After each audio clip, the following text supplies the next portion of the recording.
Hello students, আশা করছি তোমরা সবাই খুব ভালো আছো। আজকে আমরা উদ্ভিদ বিজ্ঞানের একটি নতুন বিষয় সম্পর্কে আলোচনা করব। এই দেখো, এখানে তোমরা সবাই দেখতে পাচ্ছ আমরা কি বিষয় সম্পর্কে আলোচনা করব। হ্যাঁ, উদ্ভিদ কলা বা প্ল্যান্ট টিস্যু। যার মধ্যে আমরা দেখে নিই যে উদ্ভিদ কলা কাকে বলা হয়।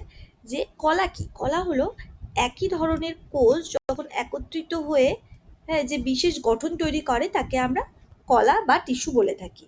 এখানে দেখো, এই যে একটা কোষ আছে, এই কোষটা যখন অনেকগুলো কোষ যুক্ত হচ্ছে, এই অনেকগুলো কোষ যুক্ত হয়ে তৈরি করছে একটি টিস্যু। কিন্তু বিভিন্ন রকমের কোষ হয় আমাদের, তাই তো? কিছু কিছু কোষ গোলাকার হয়, কিছু কিছু কোষ লম্বাকৃতি, মাকু আকৃতি, বিভিন্ন ধরনের কোষ হয়। তাহলে এই বিভিন্ন ধরনের কোষগুলি কি একত্রিত হয়ে টিস্যু গঠন করতে পারে? না। এখানে দেখে নাও, টিস্যু গঠন করার জন্য কিন্তু কিছু কিছু বিশেষ ক্রাইটেরিয়া আছে। যেমন দেখো, এখানে একই উৎপত্তি, মানে একই স্থান থেকে উৎপত্তি লাভ করবে, একই ধরনের গঠন হবে, অর্থাৎ একই রকম দেখতে হবে এবং একই ধরনের কাজ করবে। এই সমস্ত কোষগুলি একত্রিত হয়ে তৈরি করবে হচ্ছে কলা, অর্থাৎ একগুচ্ছ কোষকে কলা বলা হবে। এবার এখানে দেখো, কলা যে বিভিন্ন রকমের হতে পারে, ভাজক কলা, প্যারেনকাইমা কলা, জাইলেম এবং ফ্লোয়েম, এগুলো হচ্ছে টিস্যু বা কলার উদাহরণ। এবার আমরা দেখব যে উদ্ভিদ কলাকে বিভিন্ন ভাগে ভাগ করা হয়। দেখো, এখানে উদ্ভিদ কলাকে প্রধানত দুটি ভাগে ভাগ করা হয়েছে। এক হলো ভাজক কলা এবং ২ নম্বর হলো যে স্থায়ী কলা। ভাজক কলা আর স্থায়ী কলা। ভাজক কলা কাকে বলে? ভাজক কলা বলে যে কলা হচ্ছে বিভাজিত হতে পারে, এবং স্থায়ী কলা হলো যে সমস্ত কলাগুলি বিভাজিত হতে পারে না। অর্থাৎ আমরা জানি তো কোষ বিভাজন দশা, যেরকম মাইটোসিস, মিওসিস। তো এই কলাগুলো কোষ বিভাজন করতে পারে এবং উদ্ভিদের বৃদ্ধিতে সহায়তা করে। কিন্তু এই যে স্থায়ী কলাগুলো আছে, এগুলি কিন্তু কোষ বিভাজন করতে পারে না। এগুলি বিভিন্ন রকমের অন্য গঠনগত কাজ করে। তাহলে দেখি, স্থায়ী কলা আবার দু ধরনের আছে, সরল স্থায়ী কলা এবং জটিল স্থায়ী কলা। সরল স্থায়ী কলাকে আবার ৩ ভাগে ভাগ করা হয়েছে, প্যারেনকাইমা, কোলেনকাইমা এবং স্ক্লেরেনকাইমা। যেদিকে জটিল স্থায়ী কলাকে আবার ২ ভাগে ভাগ করা হয়েছে, জাইলেম এবং ফ্লোয়েম। তাহলে আজকে কিন্তু আমরা জাইলেম বা ফ্লোয়েম নয়, আজকে কিন্তু আমরা ভাজক কলা সম্পর্কে জানবো। আজকে আমাদের ফোকাস হবে হলো ভাজক কলা। তাহলে দেখি যে ভাজক কলা কি জিনিস। হোয়াট ইজ ভাজক কলা বা মেরিস্টেমেটিক টিস্যু? ভাজক কলাকে ইংরেজিতে মেরিস্টেমেটিক টিস্যু বলা হয়। তাহলে দেখো, যে সমস্ত কলার কোষ, যে সমস্ত কোষ সর্বদা বিভাজনে সক্ষম, দেখেছো এখানে আন্ডারলাইন করাই আছে, সর্বদা বিভাজনে সক্ষম এবং নতুন কোষ সৃষ্টি করে, তাদের ভাজক কলা বলা হয়ে থাকে। ঠিক আছে? যে সমস্ত কোষ বিভাজন করবে এবং একটি কোষ থেকে দুটি করে কোষ তৈরি করবে, এইভাবে যে অনেকগুলো কোষের সমষ্টি তৈরি করবে, সেই কলাকে বলা হয়ে থাকে ভাজক কলা। ঠিক আছে? দেখো, এখানেও বলা হয়েছে আরেকটি কথা, যে উদ্ভিদের কলাকে কিন্তু, এই ভাজক কলাকে কিন্তু গ্রোথ ইঞ্জিন বলা হয়। দেখতে পাচ্ছ, একটি কলা থেকে দুটি কলা হচ্ছে। তাহলে মনে রাখতে হবে একটি বিষয়, যে ভাজক কলা হলো বিভাজন সক্ষম। এবার দেখবো ভাজক কলার কি কি বৈশিষ্ট্য আছে। বৈশিষ্ট্যগুলি দেখো, ভাজক কলার কোষ প্রাচীর কিন্তু খুব পাতলা হবে, সেলুলোজ নির্মিত। এদের নিউক্লিয়াসগুলি কেমন হবে? দেখো, নিউক্লিয়াসগুলি কিন্তু খুব বড় এবং স্পষ্ট হবে। ঠিক আছে? এদের কোষে ভ্যাকুওল অনুপস্থিত থাকবে বা একদমই ছোট হবে। অন্তঃকোষীয় কোনো ফাঁক থাকবে না, কোষগুলি একে অপরের সাথে লেগে থাকবে, মাঝখানে কোনো ফাঁক থাকবে না। এবং এদের সাইটোপ্লাজম কেমন হবে? খুব ঘন হবে। এগুলি হলো ভাজক কলার বৈশিষ্ট্য। তাহলে ভাজক কলাগুলি কেমন ধরনের হয়ে থাকে? ভাজক কলাগুলি হয় জীবিত, কোষগুলি ছোট এবং একই আকৃতি বিশিষ্ট হয়ে থাকে এবং সর্বদা বিভাজনে সক্ষম। তাহলে বলো তো দেখি, এই যে ভাজক কলা, এই ভাজক কলা কি ধরনের কোষ বিভাজন করে?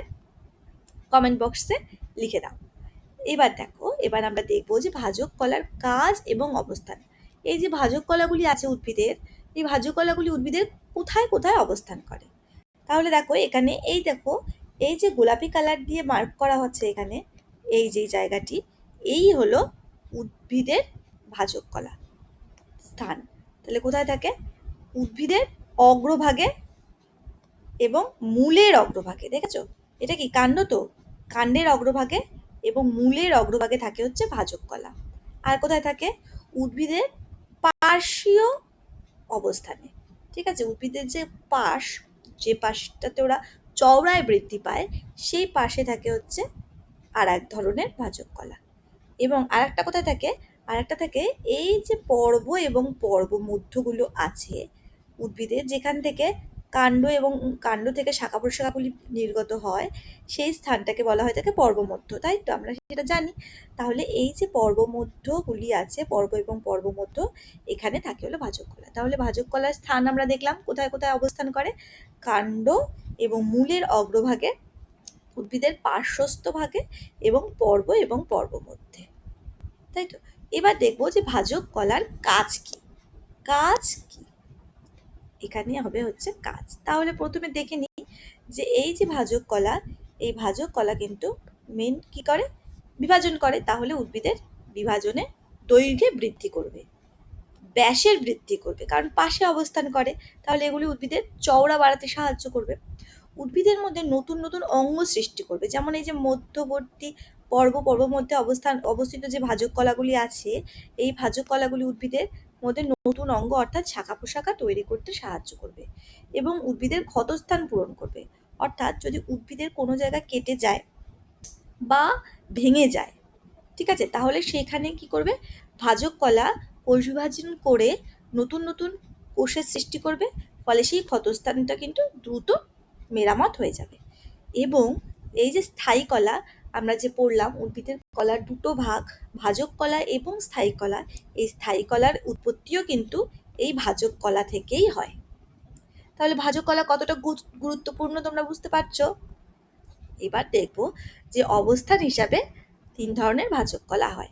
তাহলে আমরা আগের স্লাইডেই দেখতে পেলাম যে অবস্থান হিসাবে 3 ভাগে ভাগ করা হয়েছে। একটা হচ্ছে অগ্রস্থ ভাজক কলা, একটা পার্শ্বীয় ভাজক কলা এবং একটা হচ্ছে অন্তর্বর্তী ভাজক কলা। নাম শুনেই বুঝতে পারছো কে কোথায় অবস্থান করছে।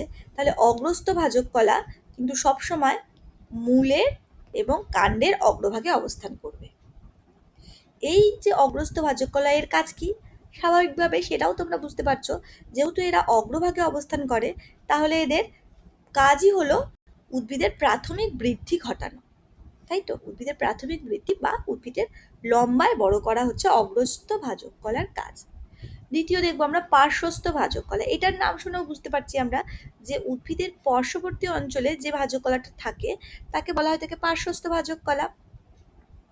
এই ভাজক কলাটার কাজ কি, এই ভাজক কলাটার কাজ হলো উদ্ভিদের ব্যাসের বৃদ্ধি করতে সাহায্য করে, অর্থাৎ উদ্ভিদকে চওড়ায় সাহায্য করে, মোটা উদ্ভিদের একটি কাণ্ডকে মোটা করে তোলে, হচ্ছে পার্শ্বীয় ভাজক কলা। এবার আমরা দেখবো যে তৃতীয় কি, অন্তর্বর্তী ভাজক কলা। যেই অন্তর্বর্তী ভাজক কলা আমরা কোথায় দেখলাম, যে গাছের কাণ্ডের পর্ব বা পর্ব মধ্যে অবস্থান করে।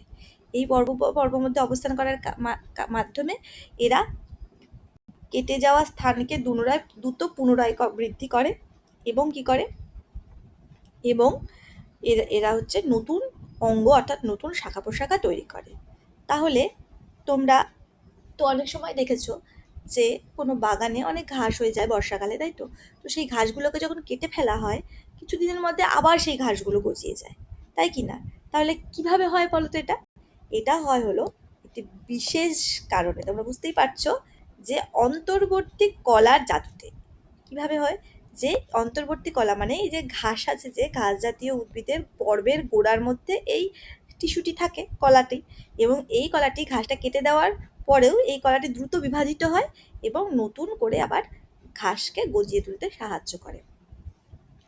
তাহলে 3টে ভাজক কলা খুব ভালোভাবে বোঝা গেল যে ভাজক কলা অবস্থান অনুযায়ী ভাজক কলাকে 3 ভাগে ভাগ করা হয়। এবার দেখবো আমরা উৎপত্তি অনুযায়ী ভাজক কলার প্রকারভেদ।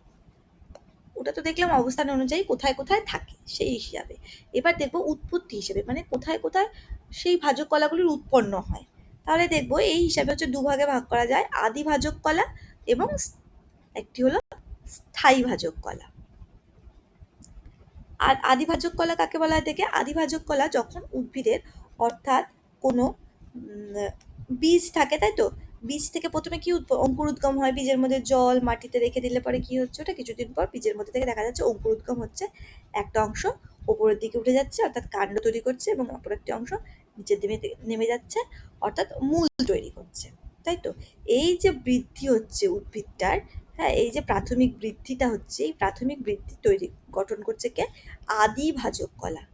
ঠিক আছে, এই আদি ভাজক কলা থেকে প্রাথমিক ভাজক কলা তৈরি হয় এবং প্রাথমিক ভাজক কলা উদ্ভিদের বৃদ্ধিতে সাহায্য করে।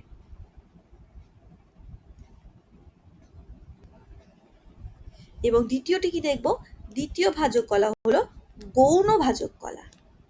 এই যে গৌণ ভাজক কলা, এই গৌণ ভাজক কলা কিন্তু স্থায়ী কলা থেকে উৎপন্ন হয়। অর্থাৎ আমরা একটু আগেই দেখলাম যে স্থায়ী কলা কোথা থেকে তৈরি হয়, স্থায়ী কলাও কিন্তু ভাজক কলা থেকে তৈরি হচ্ছে। ঠিক আছে, আবার পরবর্তীকালে সেই স্থায়ী কলাগুলি পুনরায় মানে বিভাজন ক্ষমতা ফিরে পেয়ে পুনরায় ভাজক কলায় পরিণত হয়। তখন সেই ভাজক কলাকে আমরা বলবো হলো গৌণ ভাজক কলা। এই গৌণ ভাজক কলা কি করে? এই গৌণ ভাজক কলা, এই দেখো এখানে, এই যে গৌণ ভাজক কলা, এই গৌণ ভাজক কলা গৌণ জাইলেম, গৌণ ফ্লোয়েম তৈরি করবে এবং উদ্ভিদের কাণ্ডকে মোটা করতে সাহায্য করবে। হ্যাঁ, আরো বেশি মোটা করতে সাহায্য করবে। ঠিক আছে, এটার উদাহরণ কি? এটা উদাহরণ হলো ক্যাম্বিয়াম। স্থায়ী কলা যখন আবার বিভাজন ক্ষমতা ফিরে পায়, যেখানে লেখাই আছে স্থায়ী কলা যখন আবার বিভাজন ক্ষমতা ফিরে পায়, তখন তাকে বলা হচ্ছে গৌণ ভাজক কলা। তাহলে আমরা উৎপত্তি অনুযায়ী ক রকমের ভাজক কলা দেখলাম? উৎপত্তি অনুযায়ী দু রকমের ভাজক কলা, একটি হলো আদি ভাজক কলা এবং একটি হলো গৌণ ভাজক কলা। আদি ভাজক কলা কোথা থেকে উৎপন্ন হয়? আদি ভাজক কলা কিন্তু প্রাইমারি মেরিস্টেম থেকে উৎপন্ন হয়, আর গৌণ ভাজক কলা হলো স্থায়ী কলা থেকে উৎপন্ন হয়। এবার আমরা এই যে ক্লাসটি করলাম, এই ক্লাসটির আজকে আমরা সার সংক্ষেপ করে নিই।